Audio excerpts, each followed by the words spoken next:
Audio Jungle. ಪರಿಶುದ್ಧ ಸ್ಥಾನದಲ್ಲಿ ವಾಸ ಮಾಡುವಂತ ನಮ್ಮ ಸರ್ವಶಕ್ತನಾದ ದೇವ, ನಿಮಗೆ ಸ್ತೋತ್ರ ಸ್ವಾಮಿ, ಸ್ತೋತ್ರ ಕರ್ತನೆ. ದೇವ, ಇಷ್ಟರವರೆಗೆ ಸ್ವಾಮಿ ನಮ್ಮನ್ನು ಕಾಪಾಡಿದ್ದೀರಿ, ಕರುಣಿಸಿದ್ದೀರಿ ದೇವ. ಎಲ್ಲ ರೀತಿಯಲ್ಲಿ ಸ್ವಾಮಿ ಆರೋಗ್ಯವಂತರನ್ನಾಗಿ ನಮ್ಮನ್ನು ನಿಲ್ಲಿಸಿದ್ದೀರಿ ದೇವ. ನಿಮಗೆ ಸ್ತೋತ್ರ ಸ್ವಾಮಿ ಕರ್ತನೆ.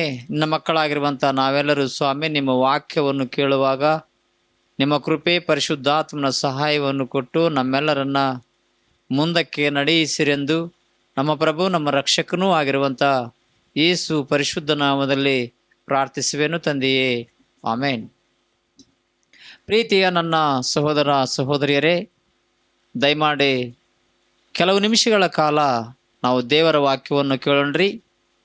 ಪ್ರಿಯರೇ, ದೇವರ ವಾಕ್ಯವನ್ನು ಕೇಳುವಾಗ ಯಾರು ಮಾತಾಡಬಾರ್ದು, ಎಲ್ಲರೂ ನಿಶ್ಶಬ್ದವಾಗಿರಬೇಕು.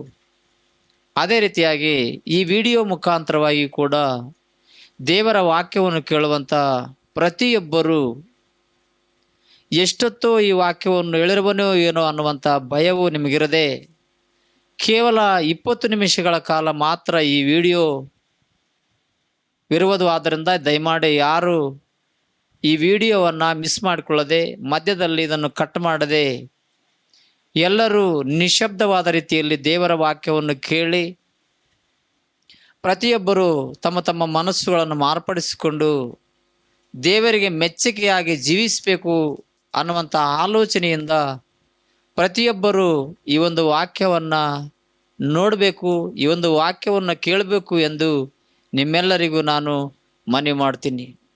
ಪ್ರಿಯರೇ, ಕೊಲಸ್ಸಿಯವರಿಗೆ ಬರೆದ ಪತ್ರಿಕೆಯಲ್ಲಿ ಒಂದು ಮಾತನ್ನು ನಾವು ನೋಡೋಣ್ರಿ. ಕೊಲಸ್ಸಿಯವರಿಗೆ ಬರೆದ ಪತ್ರಿಕೆ 4ನೇ ಅಧ್ಯಾಯ 5ನೇ ವಚನ ಓದಮ್ಮ. 5ನೇ ವಚನ: ಸಮಯವನ್ನು ಸುಮ್ಮನೆ ಕಳಕೊಳ್ಳದೆ ಅದನ್ನು ಬೆಲೆಯುಳ್ಳದ್ದೆಂದು ಉಪಯೋಗಿಸಿರಿ. ಸಾಕು. ಇಲ್ಲಿ ಭಕ್ತನಾಗಿರುವಂಥ ಪೌಲನು ಮಾತನಾಡಿರುವನು ಏನು ಅಂತಂದರೆ, ಸಮಯವನ್ನು ಸುಮ್ಮನೆ ಕಳಕೊಳ್ಳದೆ ಅದನ್ನು ಬೆಲೆಯುಳ್ಳದ್ದೆಂದು ಉಪಯೋಗಿಸ್ರಿ. ಸಮಯವು ಸುಮ್ಮನೆ ಬರುವಂಥದ್ದಲ್ಲ. ಸೂರ್ಯನು ಸುಮ್ಮನೆ ಹುಟ್ಟಿ ಸುಮ್ಮನೆ ಮುಳುಗುವಂಥವನಲ್ಲ. ಅಂಥ ಒಂದು ಸಮಯಕ್ಕೆ ನೀವೇನು ಮಾಡಬೇಕು? ಅದನ್ನು ಬೆಲೆಯುಳ್ಳದ್ದು ಎಂದು ಉಪಯೋಗಿಸ್ಕೊಳ್ಬೇಕು ಎಂದು ಭಕ್ತನಾಗಿರುವಂಥ ಪೌಲನು ಕೊಲಸ್ಸಿಯವರಿಗೆ ಬರೆದ ಪತ್ರಿಕೆ 4ನೇ ಅಧ್ಯಾಯ 5ನೇ ವಚನದಲ್ಲಿ ಮಾತನಾಡುತ್ತಿರುವನು. ಇವತ್ತು ಭಾಳಷ್ಟು ಮಂದಿ ತಮಗಿರುವಂಥ ಸಮಯವನ್ನು, ತಮಗಿರುವಂಥ ಆಯುಷ್ಕಾಲವನ್ನು ವ್ಯರ್ಥವಾಗಿ ಕಳೆಯುವಂಥವರನ್ನು ನಾವು ನೋಡ್ತಿದ್ವಿ. ಸಮಯ ಹೋಗ್ಲಾರ್ದ್ರಿ ನಾವು ಸಿನಿಮಾಕ್ಕೆ ಹೋಗೋಣ ಅನ್ನುವಂಥವರನ್ನು ಕೂಡ ನಾವು ನೋಡ್ತಿದ್ವಿ. ಸಮಯ ಹೋಗುವಲ್ದ್ರಿ ನಾವು ಬಜಾರಕ್ಕೆ ಹೋಗೋಣ, ಗಾರ್ಡನ್ಗೆ ಹೋಗೋಣ, ಪಾರ್ಕಿಂಗ್ ಹೋಗೋಣ ಅನ್ನುವಂಥ ಜನಗಳನ್ನು ಕೂಡ ನಾವು ನೋಡ್ತಿದ್ದೀವಿ. ಪ್ರಿಯರೇ, ಅಂದರೆ ಭೂಮಿ ಮೇಲಿರುವಂಥ ಅನೇಕ ಮಂದಿಗೆ ಸಮಯವು ಅನ್ನುವಂಥದ್ದು ಏನಾಗಿದೆ ಅಂತಂದರೆ, ಈ ಸಮಯ ಹೋಗಲಾರದು, ನನಗೆ ಒತ್ತು ಹೋಗಲಾರದು. ಆದ ಕಾರಣ ಭಾಳಷ್ಟು ಮಂದಿ ಸಮಯವು ಹೋಗಲಾರದ ಕಾರಣ ಸಿನಿಮಾಕ್ಕೆ ಹೋಗುವಂಥವರನ್ನು ನಾವು ನೋಡ್ತಿದ್ವಿ, ಗಾರ್ಡನ್ಗೆ ಹೋಗುವಂಥವರನ್ನು ನಾವು ನೋಡ್ತಿದ್ವಿ, ಪಾರ್ಕಿಂಗ್ಗಳಿಗೆ ಹೋಗುವಂಥವರನ್ನು ನಾವು ನೋಡ್ತಿದ್ವಿ. ಅದಂತೆ ಟೈಮ್ ಪಾಸ್ಗೋಸ್ಕರ ಬಟಾಣಿಗಳನ್ನು ತಿನ್ನುವಂಥವರನ್ನು ಕೂಡ ನಾವು ನೋಡ್ತಾ ಇದ್ದೀವಿ. ಪ್ರಿಯರೇ, ಅಂದರೆ ಭೂಮಿ ಮೇಲಿರುವಂಥ ಮನುಷ್ಯರಿಗೆ ಸಮಯವು ಅನ್ನುವಂಥದ್ದು ಏನಾಗಿದೆ ಅಂತಂದರೆ, ಅದು ಸಾಮಾನ್ಯವಾಗಿರುವಂಥದ್ದು, ಸುಲಭವಾಗಿ ಸಿಗುವಂಥದ್ದು ಎಂದು ಭೂಮಿ ಮೇಲಿರುವಂಥ ಪ್ರತಿ ಮನುಷ್ಯನು ಸಮಯವು ಅನ್ನುವಂಥದ್ದನ್ನು ಅಷ್ಟು ನಿರ್ಲಕ್ಷ್ಯ ಮಾಡುವನು ಅನ್ನುವಂಥದ್ದನ್ನು ಇಲ್ಲಿ ನಾವು ಗಮನಿಸ್ತೀವಿ. ಪ್ರಿಯರೇ, ಸಮಯವು ಸುಮ್ಮನೆ ಸಿಗಲಾರದು. ಸಮಯಕ್ಕೆ ನಾವು ಬೆಲೆ ಕಟ್ಟಬೇಕು. ನಮಗಿರುವಂಥ ಸಮಯವು ಹೋದ ನಂತರ ಅದು ತಿರುಗಿ ಬರಲಾರದು. ಆ ಒಂದು ಸಮಯವನ್ನು ನಾವು ತಿರುಗಿ ತೆಗೆದುಕೊಳ್ಳುವುದಕ್ಕೋಸ್ಕರ ನಮ್ಮಿಂದ ಆಗದು. ಪ್ರಿಯರೇ, ಇವತ್ತು ನಮಗಿರುವಂಥ ಆಯುಷ್ಕಾಲ ಹೋಯಿತು ಅಂದ್ಕೊಳ್ರಿ. ಅಥವಾ ನಮಗಿರುವಂಥ ದಿನಗಳು ಕಳೆದು ಹೋದವು ಅಂದ್ಕೊಳ್ರಿ.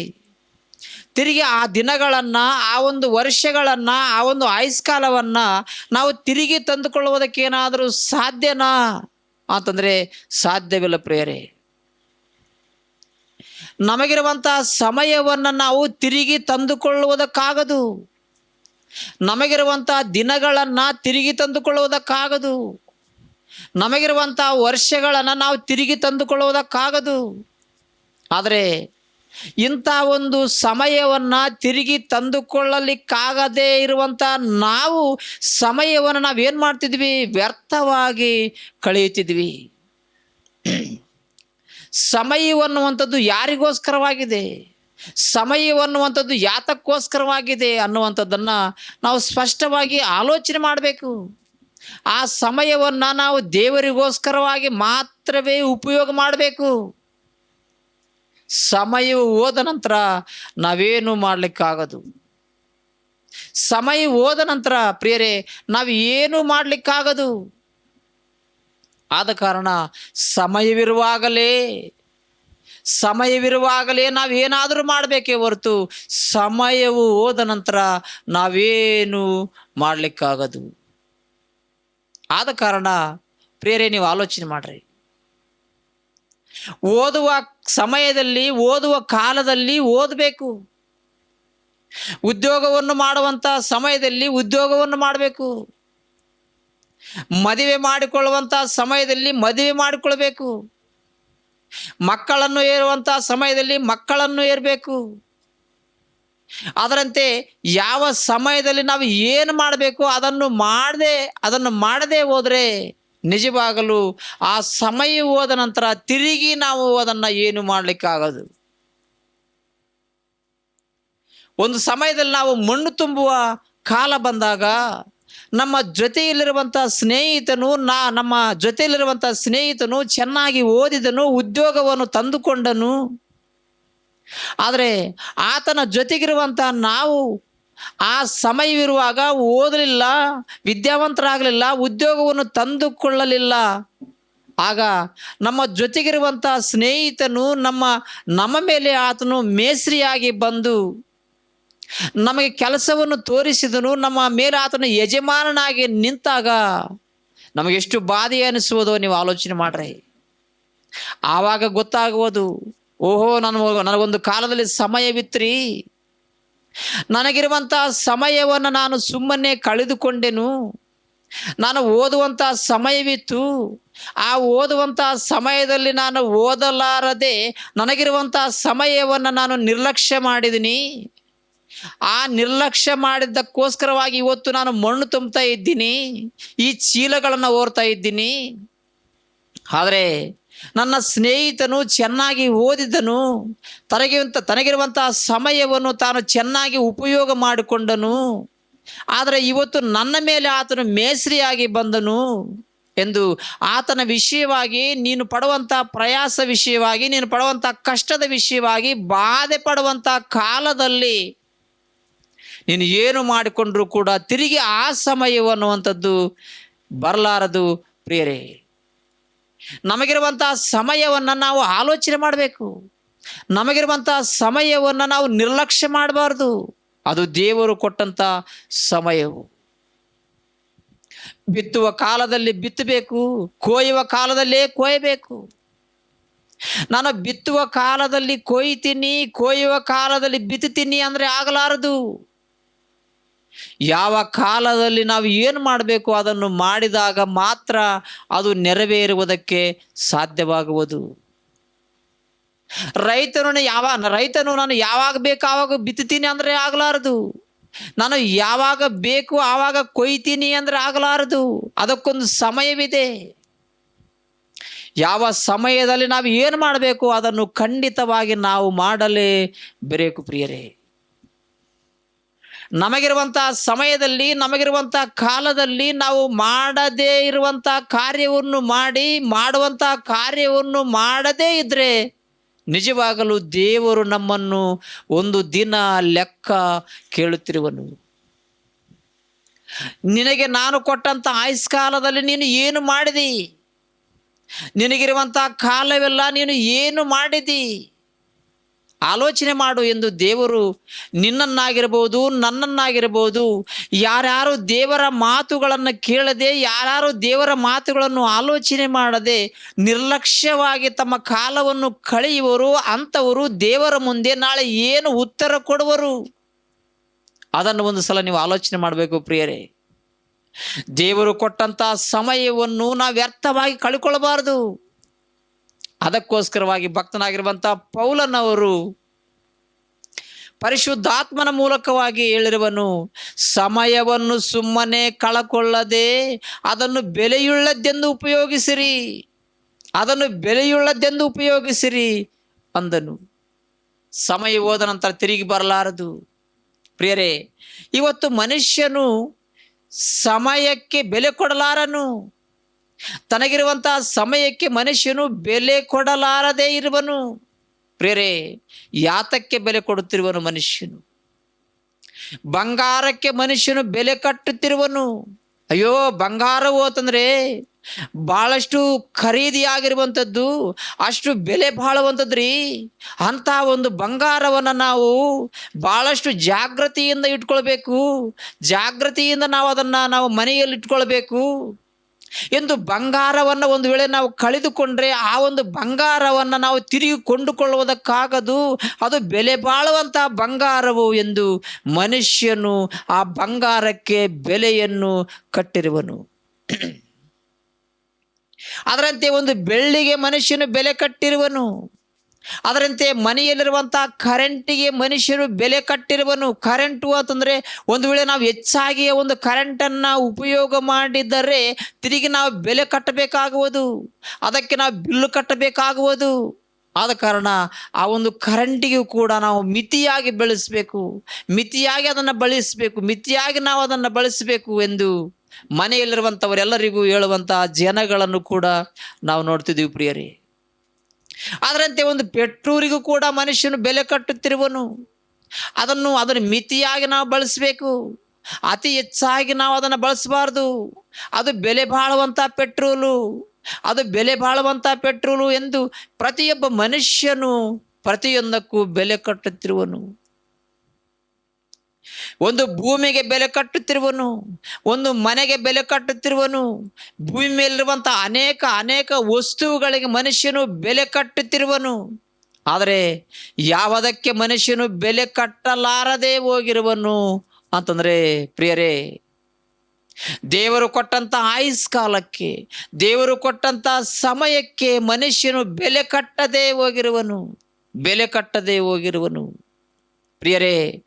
ಈ ಸಮಯ ಹೋದ ನಂತರ, ಈ ಸಮಯ ಹೋದ ನಂತರ, ಈ ಒಂದು ಆಯುಷ್ಕಾಲ ಹೋದ ನಂತರ ತಿರುಗಿ ನಾವು ಇದನ್ನು ತೆಗೆದುಕೊಳ್ಳುವುದಕ್ಕಾಗದು, ಈ ಒಂದು ಆಯುಷ್ಕಾಲವನ್ನು ತಿರುಗಿ ತಂದುಕೊಳ್ಳುವುದಕ್ಕಾಗದು. ಆದ ಕಾರಣ ನಮಗಿರುವ ಸಮಯದಲ್ಲಿ, ನಮಗಿರುವ ಆಯುಷ್ಕಾಲದಲ್ಲಿ ನಾವು ಮಾಡಬೇಕಾಗಿರುವಂಥ ವಿಷಯವೇನಮ್ಮ ಅಂತಂದರೆ, ನಾವು ದೇವರನ್ನು ಆಲೋಚನೆ ಮಾಡಬೇಕು. ನಾವು ಈ ಲೋಕದಲ್ಲಿ ದೇವರು ನಮ್ಮನ್ನು ಯಾಕೆ ಕಳುಹಿಸಿದನು, ನಾವು ಏನು ಮಾಡ್ತಾ ಇದ್ದೀವಿ, ನಾವು ಏನು ಮಾಡಬೇಕು ಅನ್ನುವಂಥ ವಿಷಯವನ್ನು ನಾವು ಜಾಗೃತಿಯಿಂದ ಆಲೋಚನೆ ಮಾಡಿದಾಗ ಮಾತ್ರ ದೇವರ ಕಾರ್ಯವನ್ನು ನಾವು ಮಾಡಿದಂತೆ ಆಗುವುದು ಪ್ರಿಯರೇ. ಪ್ರಸಂಗಿ ಗ್ರಂಥದಲ್ಲಿ ಒಂದು ಮಾತನ್ನು ನಾವು ನೋಡೋಣ್ರಮ್ಮ. ಪ್ರಸಂಗಿ ಗ್ರಂಥ 3ನೇ ಅಧ್ಯಾಯ 1ನೇ ವಚನದಿಂದ ಕೆಲವು ವಚನಗಳು ಅದಮ್ಮ. ಪ್ರತಿಯೊಂದು ಕಾರ್ಯಕ್ಕೂ ಕಾಲವು ಕ್ಲುಪ್ತವಾಗಿದೆ, ಆಕಾಶದ ಕೆಳಗೆ ನಡೆಯುವ ಒಂದೊಂದು ಕೆಲಸಕ್ಕೆ ತಕ್ಕ ಸಮಯ ಉಂಟು. ಆಕಾಶದ ಕೆಳಗೆ ನಡೆಯುವ ಪ್ರತಿಯೊಂದು ಕೆಲಸಕ್ಕೆ ತಕ್ಕ ಸಮಯ ಉಂಟು. ಸಮಯವಿಲ್ಲದೆ ಒಂದು ವೇಳೆ ನೀನು ಸಮಯವಿಲ್ಲದಾಗ ನಾನು ಏನಾದರೂ ಮಾಡ್ತೀನಿ ಅಂತಂದರೆ ಮಾತ್ರ ಅದು ನಡೆಯಲಾರದ ಕಾರ್ಯ. ಹೌದಮ್ಮ? ಹುಟ್ಟುವ ಸಮಯ, ಸಾಯುವ ಸಮಯ, ನೆಡುವ ಸಮಯ, ನೆಟ್ಟದ್ದನ್ನು ಕಿತ್ತಿ ಹಾಕುವ ಸಮಯ, ಕೊಲ್ಲುವ ಸಮಯ, ಸ್ವಸ್ಥ ಮಾಡುವ ಸಮಯ, ಕೆಡುವು ಬಿಡುವ ಸಮಯ, ಕಟ್ಟುವ ಸಮಯ, ಅಳುವ ಸಮಯ, ನಗುವ ಸಮಯ, ಗೋಳಾಡುವ ಸಮಯ, ಕುಣಿದಾಡುವ ಸಮಯ, ಕಲ್ಲುಗಳನ್ನು ಚೆಲ್ಲುವ ಸಮಯ, ಕಲ್ಲುಗಳನ್ನು ಕೂಡಿಸುವ ಸಮಯ, ಅಪ್ಪುವ ಸಮಯ, ಅಪ್ಪದಿರುವ ಸಮಯ, ಗಳಿಸುವ ಸಮಯ, ಕಳೆಯುವ ಸಮಯ, ಕಾಪಾಡುವ ಸಮಯ, ಬಿಸಾಡುವ ಸಮಯ, ಅರಿಯುವ ಸಮಯ, ಒಲಿಯುವ ಸಮಯ, ಸುಮ್ಮನಿರುವ ಸಮಯ, ಮಾತಾಡುವ ಸಮಯ, ಪ್ರೀತಿಸುವ ಸಮಯ, ದೇಶಿಸುವ ಸಮಯ, ಯುದ್ಧದ ಸಮಯ, ಸಮಾಧಾನದ ಸಮಯ, ಅಂತೂ ಒಂದೊಂದು ಕೆಲಸಕ್ಕೆ ತಕ್ಕ ಸಮಯ ಉಂಟು. ಆಲೋಚನೆ ಮಾಡ್ರಿ, ಎಲ್ಲವುಗಳಿಗೆ ಒಂದೊಂದು ಸಮಯವಿದೆ. ಆ ಸಮಯದಲ್ಲಿ ನಾನು ಏನು ಮಾಡಬೇಕು ಅದನ್ನು ಮಾಡಬೇಕು.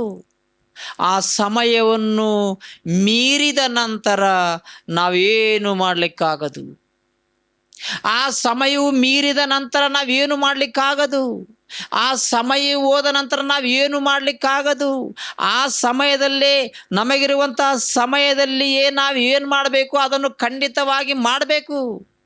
ಆ ಸಮಯವನ್ನು ಬಿಟ್ಟು ನಾವು ಒಂದು ವೇಳೆ ನಾವೇನಾದರೂ ಮಾಡ್ತೀವಿ ಅಂತಂದರೆ ಪ್ರಿಯರೇ, ಅದಕ್ಕೆ ಒಂದು ಮಾತು ಹೇಳಿರುವನು. ಅದೇ ಪ್ರಸಂಗಿ ಗ್ರಂಥದಲ್ಲಿ 12ನೇ ಅಧ್ಯಾಯ, ಅದೇ ಪ್ರಸಂಗಿ ಗ್ರಂಥದಲ್ಲಿ 12ನೇ ಅಧ್ಯಾಯ 2ನೇ ವಚನ ಓದಮ್ಮ. 1ನೇ ವಚನ ಓದಮ್ಮ. 1ನೇ ವಚನ, ಕಷ್ಟದ ದಿನಗಳು ಸಂತೋಷವಿಲ್ಲವೆಂದು ನೀನು ಹೇಳುವ ವರ್ಷಗಳು ಸಮೀಪಿಸುವುದರೊಳಗಾಗಿ ಯೌವನದಲ್ಲಿಯೇ ನಿನ್ನ ಸೃಷ್ಟಿಕರ್ತನನ್ನು ಸ್ಮರಿಸು. ದೇವರು ಕೇಳುವನು.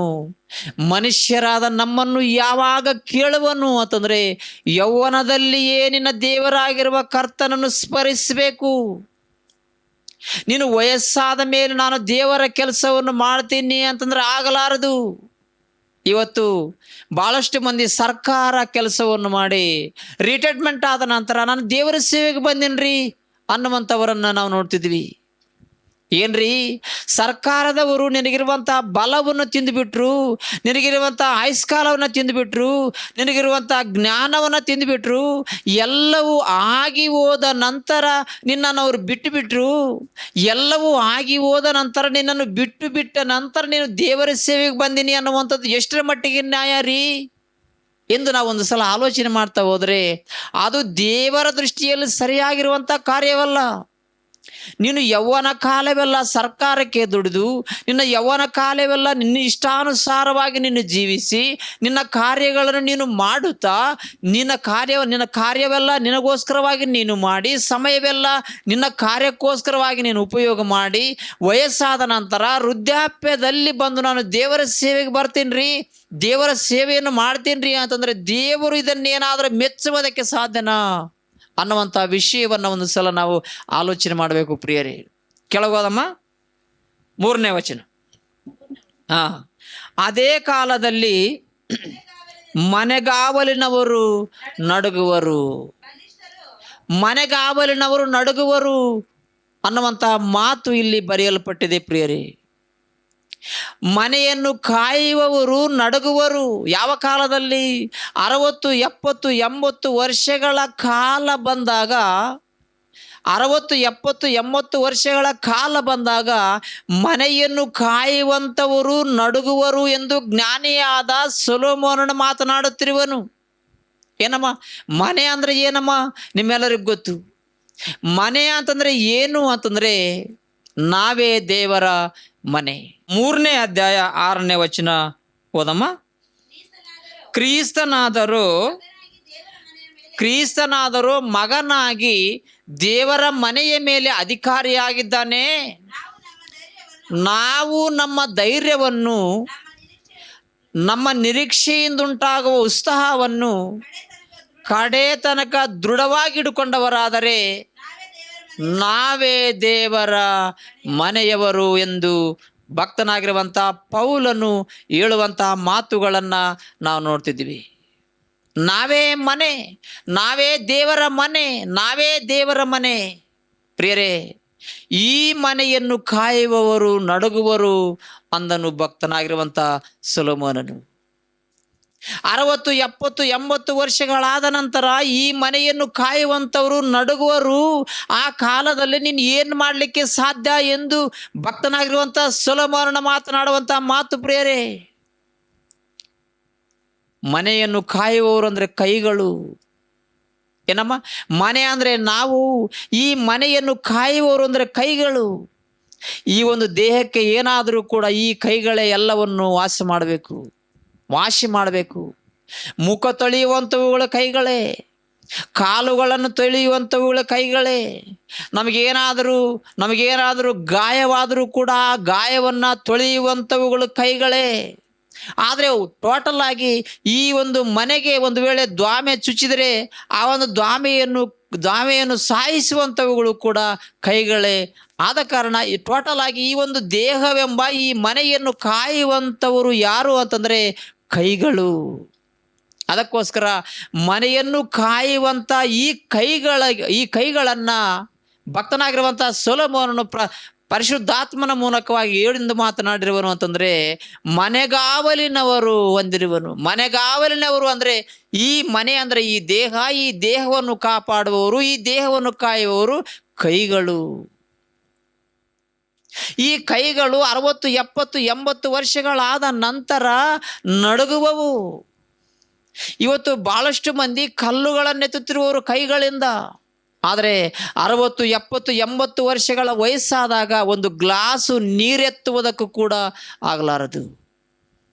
60, 70, 80 ವರ್ಷಗಳಾದ ನಂತರ ದೊಡ್ಡ ಕಲ್ಲುಗಳನ್ನು ಎತ್ತಿರುವಂಥ ಈತನು ಒಂದು ಗ್ಲಾಸು ನೀರೆತ್ತಿ ಬಾಯಿಗೆ ಒಂದು ತುತ್ತು ಅನ್ನನ್ನು ಕೂಡ ತಿನ್ನುವುದಕ್ಕಾಗದು. ಕನಿಷ್ಠ ಒಂದು ಗ್ಲಾಸು ನೀರು ಕುಡಿಯುವುದಕ್ಕಾದರೂ ಕೂಡ ಆಗದು. ಯಾವ ಕಾಲದಲ್ಲಿ ಪ್ರಿಯರೇ? 70, 80 ವರ್ಷಗಳ ಕಾಲದಲ್ಲಿ ಮನೆಗಾವಲಿನವರು ನಡುಗುವರು ಅಂದನು. ಕೆಳಗೋದಮ್ಮ. ಬಲಿಷ್ಠರು ಬಗ್ಗುವರು ಅಂತೇಳಿ ಕೂಡ ನಾವು ನೋಡ್ತಿದ್ವಿ. ಬಲಿಷ್ಠರು ಅಂತಂದರೆ ಪ್ರಿಯರೇ ಕಾಲುಗಳು. ಇವತ್ತು ನಾನು ನಿಂತುಕೊಂಡಿದ್ದೀನಿ, ನನ್ನ ಕಾಲುಗಳಲ್ಲಿ ಬಲವಿದೆ, ಆದ್ದರಿಂದ ನಾನು ನಿಂತುಕೊಂಡಿದ್ದೀನಿ. ಈ ಕಾಲುಗಳಲ್ಲಿ ಬಲ ಯಾವಾಗ ತಗ್ಗಿ ಹೋಗುವುದು, ಈ ಕಾಲುಗಳಲ್ಲಿ ಯಾವಾಗ ಬಲ ಕುಂದಿ ಹೋಗುವುದು ಅಂತಂದರೆ 80, 90 ವರ್ಷಗಳ ಕಾಲದಲ್ಲಿ ನನ್ನ ಕಾಲುಗಳಲ್ಲಿ ಬಲವಿಲ್ಲದೇ ಇರುವಾಗ ಬಲವಂತರೇನಮ್ಮ ಓದಮ್ಮ. ಬಲಿಷ್ಠರು ಬಗ್ಗುವರು ಅಂತೇಳಿ ಬರೆಯಲ್ಪಟ್ಟಿದೆ ಪ್ರಿಯರೇ. ಬಲಿಷ್ಠರಂದರೆ ಕಾಲುಗಳು. ಈ ಕಾಲುಗಳನ್ನುವಂಥ ಈ ಬಲಿಷ್ಠರು ಬಗ್ಗುವಾಗ ನಾನು ಬೇರೆ ಯಾವ ಗ್ರಾಮಕ್ಕೂ ಹೋಗಿ ಸುವಾರ್ತೆಯನ್ನು ಸಾರುವುದಕ್ಕೆ ನನ್ನಿಂದ ಏನಾದರೂ ಸಾಧ್ಯನೇ ನಮ್ಮ ವಯಸ್ಸಾದಾಗ? ಆದ ಕಾರಣ ಇಲ್ಲಿ ನಾವು ಗಮನಿಸಬೇಕಾಗಿರುವಂಥ ವಿಷಯವೇನಮ್ಮ ಅಂತಂದರೆ ಸಮಯವಿರುವಾಗಲೇ ನಮಗಿರುವಂಥ ಆಯುಷ್ಕಾಲದಲ್ಲಿಯೇ ನಾವೇನು ಮಾಡಬೇಕು ಅದನ್ನು ಖಂಡಿತವಾಗಿ ಮಾಡಬೇಕು ಎಂದು ಭಕ್ತನಾಗಿರುವಂಥ ಸೊಲೊಮೋನನವರು ಕೂಡ ಮಾತನಾಡುವಂಥ ಮಾತನ್ನು, ಅನುಭವಪೂರ್ವಕವಾಗಿ ಮಾತನಾಡಿರುವಂಥ ಮಾತನ್ನು ಇವತ್ತು ನಾವು ಆಲೋಚನೆ ಮಾಡ್ತಿದ್ದೀವಿ ಪ್ರಿಯರೇ. ಕೆಳಗೋದಮ್ಮ. ಅರಿಯುವವರು ಕೊಂಚವಾದ್ದರಿಂದ ಕೆಲಸವನ್ನು ನಿಲ್ಲಿಸಿ ಬಿಡುವರು ಅಂತೇಳಿ ಬರೆಯಲ್ಪಟ್ಟಿದೆ. ಅರಿಯುವವರು ಅಂದರೆ ಏನಮ್ಮ ಅಂತಂದರೆ ಬಾಯಿಯೊಳಗಿರುವಂಥ ಹಲ್ಲುಗಳು ಒಂದು ವೇಳೆ ನಾವು ಏನಾದರೂ ಗಟ್ಟಿಯಾದ ಆಹಾರವನ್ನು ತಿಂದು ನಮಲಬೇಕು ಅಂತಂದರೆ ಈ ಒಂದು ಬಾಯಿಯೊಳಗಿರುವಂಥ ಹಲ್ಲುಗಳು 32 ಆದರೆ ಸುಮಾರು ಒಂದು 15 ಹಲ್ಲುಗಳು, 16, 17 ಹಲ್ಲುಗಳು ಉದುರಿ ಹೋದರೆ ಇರುವಂಥ ಹಲ್ಲುಗಳಿಂದ ನಾವೇನು ಮಾಡಲಿಕ್ಕೆ ಸಾಧ್ಯ? ಅರಿಯುವವರು ಅಂದರೆ ಹಲ್ಲುಗಳು. ಅರಿಯುವವರು ಕೊಂಚವಾದ್ದರಿಂದ ಅಂತಂದರೆ 32 ಹಲ್ಲುಗಳಿರುವಂಥ ಈ ಬಾಯಿಯೊಳಗೆ ಒಂದು 16 ಹಲ್ಲುಗಳು ಉದುರಿ ಹೋದರೆ ಉಳಿದಿರುವಂಥ ಹಲ್ಲುಗಳಿಂದ ಏನು ತಿನ್ನುವುದಕ್ಕೆ ಸಾಧ್ಯ? ಆಗ ಮಾಂಸವನ್ನು ತಿಂದರೂ ಕೂಡ ನೀನು ನಮಿಲಿ ನುಂಗುವುದಕ್ಕಾಗದು, ನುಂಗಬೇಕಾಗುವುದು ಪ್ರಿಯರೇ. ಆದ ಕಾರಣ ಅಂಥ ಒಂದು ವಯಸ್ಸಿಗೆ ಬಂದಾಗ ನೀನು ಏನು ಮಾಡ್ತಾ ಇದ್ದು ದೇವರ ಕಾರ್ಯವನ್ನು, ನೀನು ಆ ಕಾಲ ಬಂದಾಗ ನೀನು ಏನು ಮಾಡಲಿಕ್ಕೆ ಸಾಧ್ಯವು ಪ್ರಿಯರೇ ಎಂದು ದೇವರು ಮಾತನಾಡುವಂಥ ಮಾತು.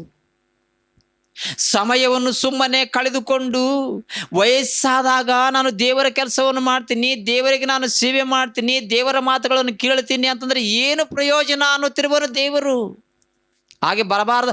ಆ ವಯಸ್ಸಿನಲ್ಲಿ ದೇವರನ್ನ ನಂಬಬಾರ್ದು ಅಂತಲ್ಲ, ನಂಬಬೇಕು. ಆದರೂ ಕೂಡ ಆ ವಯಸ್ಸಿನಲ್ಲಿ ನಾನು ಸುವಾರ್ತೆಯನ್ನು ಸಾರ್ತೀನಿ ಅಂತಂದರೆ ಅದು ಸಾಧ್ಯನಾ?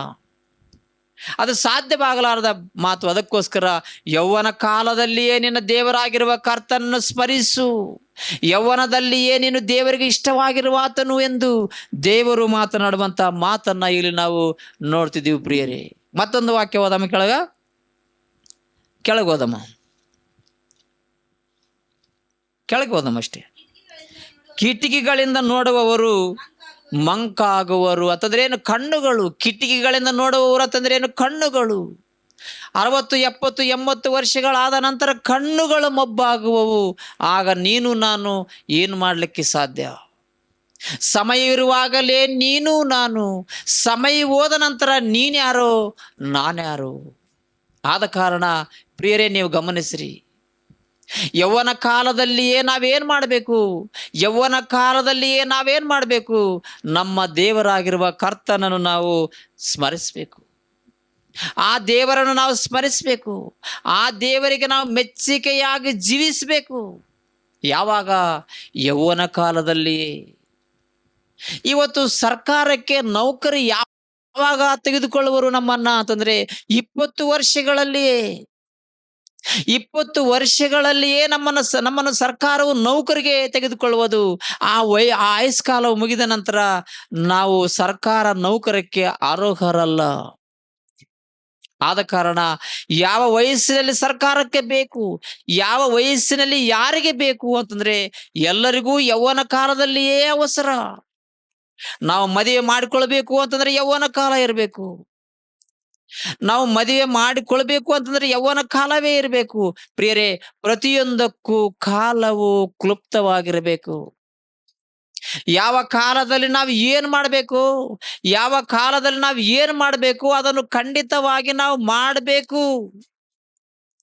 ಪ್ರಿಯರೇ, ಕಾಲವು ಮಿಂಚಿ ಹೋದ್ರೆ, ನಮಗಿರುವಂತಹ ಸಮಯವು ಮಿಂಚಿ ಹೋದ್ರೆ, ನಮಗಿರುವಂತಹ ಆಯುಷ್ಕಾಲವು ಹೋದ ನಂತರ ನಾವೇನು ಮಾಡಲಿಕ್ಕೆ ಸಾಧ್ಯನಾ? ನಾವೇನು ಮಾಡಲಿಕ್ಕೆ ಸಾಧ್ಯ?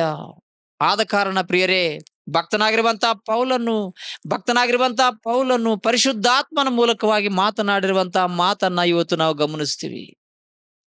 ಒಂದು ವೇಳೆ ನಾವು ಅಂದುಕೊಳ್ಬಹುದು, ಏನ್ರಿ ಯಾವಾಗಲೂ ನಮಗೆ ಕೆಲಸ ಇದೆ ರೀ, ಯಾವಾಗಲೂ ನಮಗೆ ಕೆಲಸ ಇದೆ ರೀ, ನಾವು ದೇವರ ಕೆಲಸವನ್ನು ಮಾಡಬೇಕು ಅಂತೇಳಿ ನಾವು ಆಲೋಚನೆ ಮಾಡ್ತಿದ್ವಿ. ಆದರೆ ಪ್ರತಿಯೊಂದು ಸಮಯಕ್ಕೂ ಯಾವುದೋ ಒಂದು ಅಡ್ಡಿ ಆಗುವುದ್ರಿ ಅಂತೇಳಿ ನಮಗೆ ಒಂದು ವೇಳೆ ಅಡ್ಡಿ ಆಗುವುದ್ರಿ ಅಂತೇಳಿ ನಾವು ಒಂದು ವೇಳೆ ಅಂದುಕೊಳ್ಬಹುದು. ಪ್ರಿಯರೇ, ಯಾವ ಸಮಯದಲ್ಲಿ ನಾವು ದೇವರ ಸುವಾರ್ತೆಯನ್ನು ಮಾಡಬೇಕು ಅನ್ನುವಂಥದ್ದಲ್ಲ, ರಾತ್ರಿ ಮಾಡಬೇಕು, ಹಗಲು ಮಾಡಬೇಕು, ಯಾವ ದಿನಗಳಲ್ಲಿ ನಾವು ದೇವರ ಸುವಾರ್ತೆಯನ್ನು ಮಾಡಬೇಕು ಅನ್ನುವಂಥದ್ದಲ್ಲ. ನಮಗೆ ಯಾವ ಕಾಲದಲ್ಲಿ ಸಮಯವು ಸಿಗುವುದು, ಯಾವ ಕಾಲದಲ್ಲಿ ನಮಗೆ ಸಮಯವು ಸಿಗುವುದು, ಒಂದು ವೇಳೆ ನಮಗೆ ಸಮಯವಿಲ್ಲ ಅಂತಂದ್ರೂ ಕೂಡ ಖಂಡಿತವಾಗಿ ಆ ಕಾರ್ಯವನ್ನು ಮಾಡಲೇಬೇಕು. ಅದು ದೇವರು ನಿನಗೂ ನನಗೂ ನೇಮಿಸಿರುವಂತ ಕಾರ್ಯ. ನನಗೆ ಸಮಯವಿಲ್ಲ ಅಂದ್ರೆ ನಡೆಯಲಾರದು, ನನಗೆ ಈ ಜ್ಞಾನವಿಲ್ಲ ಅಂದ್ರೆ ನಡೆಯಲಾರದು. ಏನು ಮಾಡ್ತಾ ಇದ್ದೀಯೋ ಮಾತ್ರ ದೇವರ ಸುವಾರ್ತೆಯನ್ನು ಖಂಡಿತವಾಗಿ ನೀನು ಮಾಡಲೇಬೇಕು ಎಂದು ದೇವರು ಖಂಡಿತವಾಗಿ ಒಂದು ವಾಕ್ಯವನ್ನು ನಮಗೋಸ್ಕರ ಹೇಳಿರುವನು. ಪ್ರಿಯರೇ, ತಿಮೋತಿಯವರಿಗೆ ಬರೆದ 2ನೇ ಪತ್ರಿಕೆಯಲ್ಲಿ ಒಂದು ಮಾತನ್ನ ಓದಿ ಮುಗಿಸ್ಕೊಳ್ಳೋಣ್ರಮ್ಮ. ತಿಮೋತಿಯವರಿಗೆ ಬರೆದ 2ನೇ ಪತ್ರಿಕೆ 4ನೇ ಅಧ್ಯಾಯ 2ನೇ ವಚನ ಓದಮ್ಮ. 4ನೇ ಅಧ್ಯಾಯ 2ನೇ ವಚನ. ಖಂಡಿತವಾಗಿ ಹೇಳುವುದೇನೆಂದರೆ, ದೇವರ ವಾಕ್ಯವನ್ನು ಸಾರು, ದೇವರ ವಾಕ್ಯವನ್ನು ಸಾರಲೇಬೇಕು. ದೇವರ ವಾಕ್ಯವನ್ನು ಸಾರು. ಅನುಕೂಲವಾದ ಕಾಲದಲ್ಲಿಯೂ ಅನುಕೂಲವಿಲ್ಲದ ಕಾಲದಲ್ಲಿಯೂ ಅದರಲ್ಲಿ ಆಸಕ್ತನಾಗಿರು. ಅನುಕೂಲವಾದ ಕಾಲದಲ್ಲಿಯೂ ಅನುಕೂಲವಿಲ್ಲದ ಕಾಲದಲ್ಲಿಯೂ ಅದರಲ್ಲಿ ಆಸಕ್ತನಾಗಿರು. ಪ್ರಿಯರೇ, ದೇವರ ವಾಕ್ಯವನ್ನು ಸಾರು, ದೇವರ ವಾಕ್ಯವನ್ನು ಸಾರು. ಯಾವ ಕಾಲದಲ್ಲಿ ಸಾರ್ ಅಂತಂದ್ರೆ ಅನುಕೂಲವಾದ ಕಾಲದಲ್ಲಿಯೂ ಆ ವಾಕ್ಯವನ್ನು ಸಾರಬೇಕು, ಅನುಕೂಲವಿಲ್ಲದ ಕಾಲದಲ್ಲಿಯೂ ಕೂಡ ಆ ವಾಕ್ಯವನ್ನ ಸಾರಬೇಕು. ಅದು ನಿನ್ನ ಮೇಲೆ ದೇವರು ಬಿಟ್ಟಂತ ಭಾರ. ಅದು ನಿನಗೆ ದೇವರು ಕೊಟ್ಟಂತ ಭಾರ ಪ್ರಿಯರೇ. ಆದ ಕಾರಣ ಅನುಕೂಲವಾದ ಕಾಲದಲ್ಲಿಯೂ ಅದನ್ನು ಮಾಡಬೇಕು, ಅನುಕೂಲವಿಲ್ಲದ ಕಾಲದಲ್ಲಿಯೂ ಕೂಡ ಆತನ ಒಂದು ಕಾರ್ಯವನ್ನು ನೀನು ಖಂಡಿತವಾಗಿ ಮಾಡಬೇಕು ಎಂದು ದೇವರು ನೇಮಿಸಿರುವಂತ ಕಾರ್ಯವು ಪ್ರಿಯರೇ. ಒಂದು ವೇಳೆ ನಾವು ಆ ಕಾರ್ಯವನ್ನು ಮಾಡಲಿಲ್ಲ ಅಂತಂದ್ರೆ, ಆ ಕಾರ್ಯವನ್ನು ನಾವು ಮಾಡಲಿಲ್ಲ ಅಂತಂದ್ರೆ ದೇವರು ನಮ್ಮನ್ನ ನಾಳೆ ಪ್ರಶ್ನೆ ಮಾಡುವನು. ಆ ಪ್ರಶ್ನೆ ಮಾಡಿದಾಗ ದೇವರಿಗೆ ನಾವೇನು ಉತ್ತರ ಕೊಡ್ತಿದ್ವಿ? ದೇವರಿಗೆ ನಾವೇನು ಉತ್ತರ ಕೊಡ್ತಿದ್ವಿ? ಒಬ್ಬ ಆತನು ಭೂಮಿ ಮೇಲಿರುವನು, ಒಂದು ಕಾಲದಲ್ಲಿ ಆತನು ಐಶ್ವರ್ಯವಂತನು. ಭಕ್ತನಾಗಿರುವಂತಹ ಲೂಕನವರ ಸುವಾರ್ತೆಯಲ್ಲಿ ನಾವು ನೋಡಬಹುದು. ಭಕ್ತನಾಗಿರುವಂತಹ ಲೂಕನವರ ಸುವಾರ್ತೆ 16ನೇ ಅಧ್ಯಾಯ, ಎಲ್ಲರಿಗೂ ಗೊತ್ತಿರುವಂತಹ ವಾಕ್ಯ. 16ನೇ ಅಧ್ಯಾಯ 19ನೇ ವಚನವಾದಮ್ಮ. 19ನೇ ವಚನ.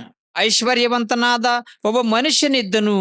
ಅವನು ಸಕಲಾತಿ ನಯವಾದ ನಾರುಮಡಿ ಮುಂತಾದ ವಸ್ತ್ರಗಳನ್ನು ಧರಿಸಿಕೊಂಡು ಪ್ರತಿದಿನವೂ ವೈಭವದೊಡನೆ ಸುಖ ಸಂತೋಷ ಪಡುತ್ತಿದ್ದನು. ಐಶ್ವರ್ಯವಂತನು ಭೂಮಿ ಮೇಲೆ ಮಾಡಿರುವಂತಹ ಕಾರ್ಯಗಳೇನಮ್ಮ ಅಂತಂದ್ರೆ, ಆತನು ಮಾಡಿರುವಂತಹ ಕಾರ್ಯಗಳು ಬೈಬಲ್ನಲ್ಲಿ ಬರೆಯಲ್ಪಟ್ಟಿವೆ. ಐಶ್ವರ್ಯವಂತನಾದ ಒಬ್ಬ ಮನುಷ್ಯನಿದ್ದನು. ಅವನು ಸಕಲಾತಿ ನಯವಾದ ನಾರುಮಡಿ ಮುಂತಾದ ವಸ್ತ್ರಗಳನ್ನು ಧರಿಸಿಕೊಂಡು ಪ್ರತಿದಿನವೂ ಅಂದ್ರೆ ಆತನು ಯಾವ ಸಮಯದಲ್ಲಿ ಏನ್ ಮಾಡಬೇಕೋ ಅದನ್ನು ಮಾಡದಂತೆ ತಾನು ಏನು ಮಾಡಬೇಕು ಅದನ್ನು ಮಾಡಿದ ವೈಭವದೊಡನೆ ಸುಖ ಸಂತೋಷ ಪಡುತ್ತಿದ್ದನು. ಅವನು ಮನೆ ಬಾಗಲಲ್ಲಿ ಲಾಜಾರನೆಂಬ ಭಿಕ್ಷೆಗಾರನು ಬಿದ್ದುಕೊಂಡಿದ್ದನು. ಇವನು ಮೈ ತುಂಬಾ ಉಣ್ಣಿದ್ದವನು. ಐಶ್ವರ್ಯವಂತನ ಮೇಜಿನಿಂದ ಬಿದ್ದ ಎಂಜಲನ್ನು ತಿಂದು ಹಸಿವೆ ತೀರಿಸಿಕೊಳ್ಳಬೇಕೆಂದಿದ್ದನು. ಇಷ್ಟು ಮಾತ್ರವಲ್ಲದೆ ನಾಯಿಗಳು ಸಹ ಬಂದು ಅವನ ಹುಣ್ಣುಗಳನ್ನು ನೆಕ್ಕುವವು. ಇದು ಸಾಮಾನ್ಯವಾದ ಬಡ ಲಾಜಾರನ ಸ್ಥಿತಿ. ಐಶ್ವರ್ಯವಂತನ ಸ್ಥಿತಿ ಏನು?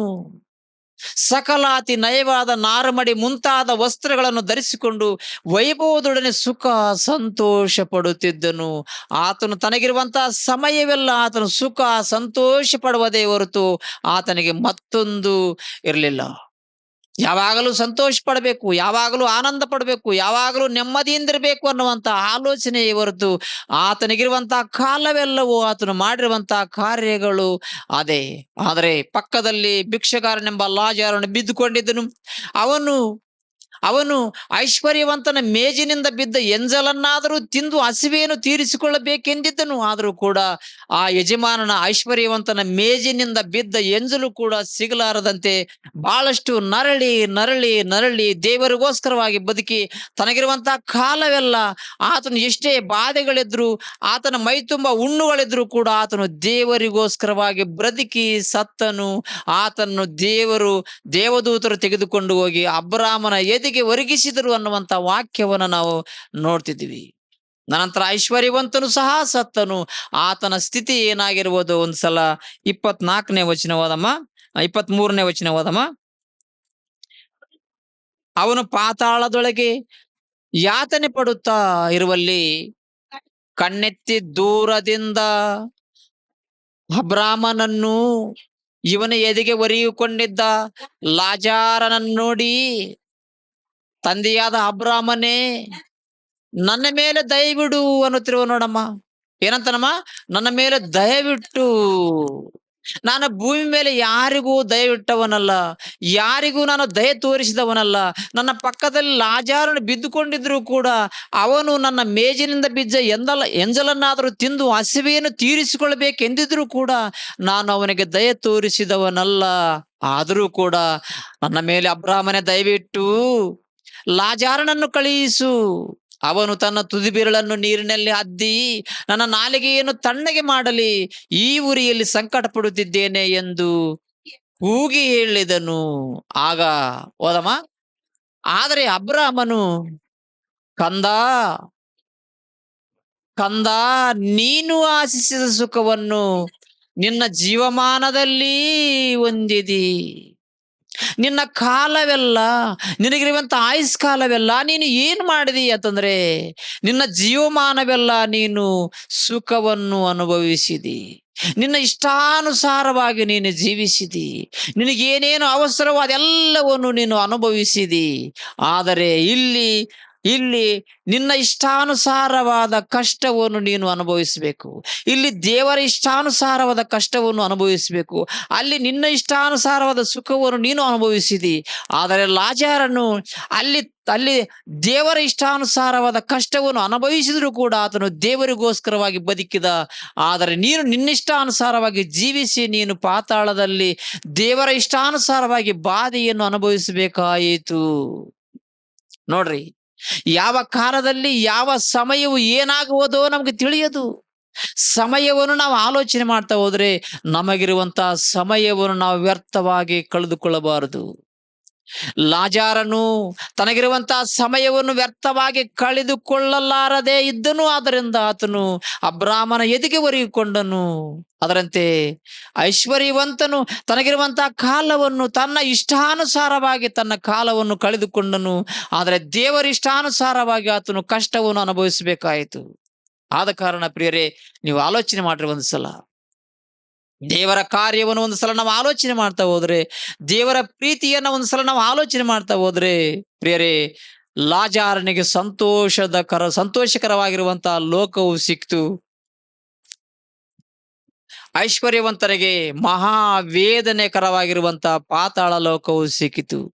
ಆದ ಕಾರಣ ತನಗಿರುವಂತಹ ಸಮಯವನ್ನು ತನ್ನ ಇಷ್ಟಾನುಸಾರವಾಗಿ ಕಳೆದುಕೊಂಡವನು ಐಶ್ವರ್ಯವಂತನು, ತನಗಿರುವಂತಹ ಕಾಲವನ್ನು ಲಾಜರನು ದೇವರ ಇಷ್ಟಾನುಸಾರವಾಗಿ ಕಳ್ಕೊಂಡಾತನು ಲಾಜರನು. ಆದ ಕಾರಣ ಇವತ್ತು ನಾವೇನ್ ಮಾಡ್ಬೇಕು ಅನ್ನುವಂತ ಒಂದು ವಾಕ್ಯವನ್ನು ನೋಡಿ ಮುಗಿಸ್ಕೊಳ್ಳೋಣ. ಕೊರಿಂಥಿಯವರಿಗೆ ಬರೆದ ಮೊದಲನೇ ಪತ್ರಿಕೆ 9ನೇ ಅಧ್ಯಾಯ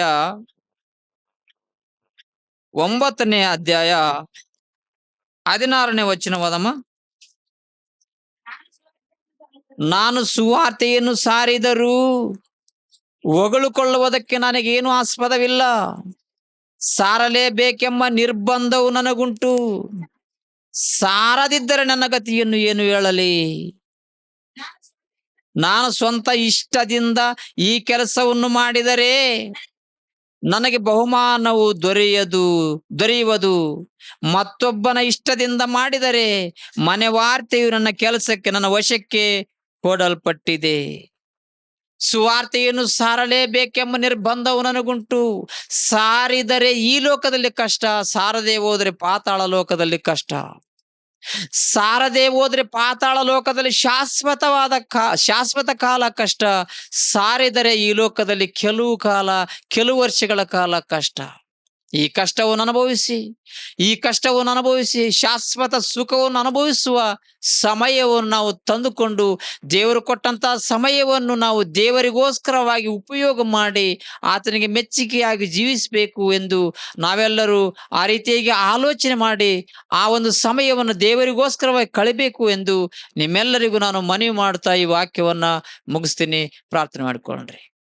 ಪರಿಶುದ್ಧ ಸ್ಥಾನದಲ್ಲಿ ವಾಸ ಮಾಡುವಂತ ನಮ್ಮ ಸರ್ವಶಕ್ತನಾದ ದೇವ, ಅಪ್ಪ ನಿಮಗೆ ಸ್ತೋತ್ರ ಸ್ವಾಮಿ.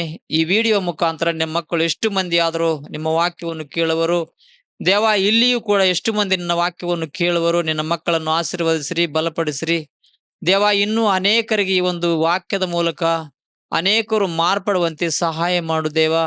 ನಿನ್ನ ಮಕ್ಕಳು ಸ್ವಾಮಿ ಅನೇಕರು ಈ ಒಂದು ವಾಕ್ಯವನ್ನು ತಿಳಿದುಕೊಂಡು ದೇವ ತಮ್ಮಿಷ್ಟಾನುಸಾರವಾಗಿ ತಾವು ಜೀವಿಸದೆ ತಮ್ಮ ಸಮಯವನ್ನು ಸ್ವಾಮಿ ನಿಮಗೋಸ್ಕರವಾಗಿ ಕಳೆಯುವಂತೆ ಸಹಾಯ ಮಾಡು, ಆಶೀರ್ವಾದ ಮಾಡು, ಬಲಪಡಿಸು.